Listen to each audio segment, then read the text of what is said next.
Assalamu alaikum, everyone. Are you constantly making to-do lists for your to-do lists? You feel like you're the CEO or manager, janitor of your own life, running on nothing but caffeine and anxiety. You plan every detail, map out every step, but instead of feeling in control, you just feel exhausted. What if I told you the key to true peace isn't in grabbing the steering wheel tighter, but in letting go? Peace be with you all. In our hyper productive world, we thought that success depends entirely on our management, our own planning, our tadbir. But this often leads to burnout and constant fear of the future. We're going to explore a radical and liberating moral from one of the great scholars of the heart, Ibn Ata al-Iskandari, from his masterpiece, Al-Hikam al-Ata'iyya. It is a piece of wisdom that can change the way that you see your entire life. The hikmah we are looking at today says, أرح نفسك من التدبير فما قام به غيرك عنك لا تقم به لنفسك. Which translates as, rest yourself from self-management for someone else has undertaken on your behalf. Do not undertake it for yourself. Now, this doesn't mean be lazy. It's not an excuse to do nothing and sit on the couch. It is in understanding the difference between efforts and anxious management. Our rule is to put in the efforts, study, apply for the job, be God's spouse, plant the seed. This is our responsibility. The outcome, the result, it is all for Allah subhanahu wa ta'ala. That has been undertaken by Allah subhanahu wa ta'ala. Think of a farmer. He plows the seed and pulls the water. This is his effort, but he cannot make the sun shine, cannot force the rain to fall, cannot control the germination process. He does his part and then trusts. He has tawakkul. He has a profound reliance on Allah subhanahu wa ta'ala.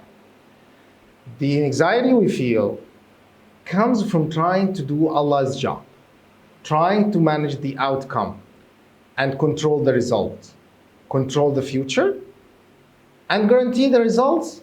But this is Allah's job subhanahu wa ta'ala. The hikmah here is telling us, rest yourself from that.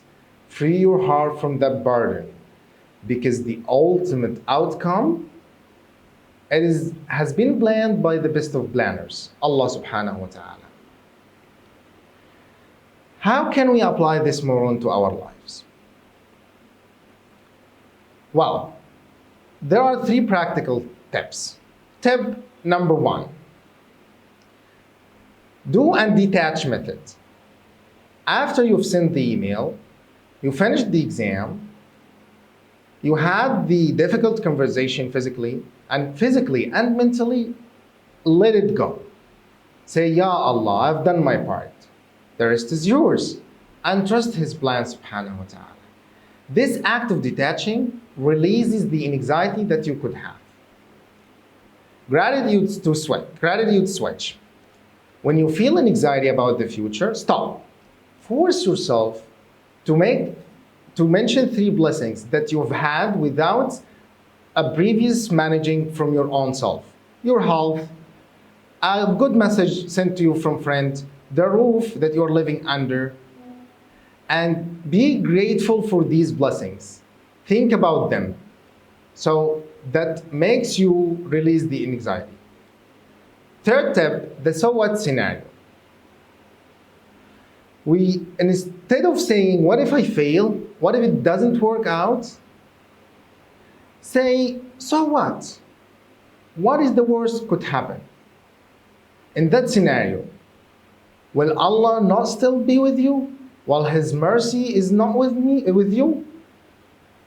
That releases the power of fear when you do this and make you sure that Allah subhanahu wa ta'ala is with you all the times. True peace, it is not found in a perfect life plan. but entrusting the perfect of planners. Today, give yourself a permission to rest yourself and let it go. And know that the one who created you will not and has not and will never abandon you. What is one thing that you're often managing in your life right now? Let us know in the comments. Maybe your story would be like an inspiration or a hope for someone else who desperately needs. Thank you so much and see you next time.